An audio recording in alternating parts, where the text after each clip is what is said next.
Lourdes Chica, hindi na nakapagtiis ang isang veterana sa kanyang pinakabagong pasabog. Ibinunyag niyang si Kisses nga raw ang tunay na unang naging karelasyon ng mati ni idol na si Donnie Pangilinan bago pa pumasok sa eksena si Bel Mariano.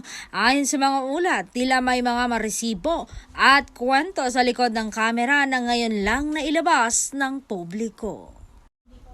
Bakit nga ba pinili nila Donnie Pangilinan at Kisses de la Vigne na manahimik noon? Ito na nga bang dahilan kung bakit usap-usapan ng kanilang mga sightings noong mga nakaraan pang taon? Sa gitna ng pag-alon ng pangalan ni Bel Mariano, biglang naungkat ang secret romance na ito na talagang nagpa-shock sa buong kamaritisan at sa publika.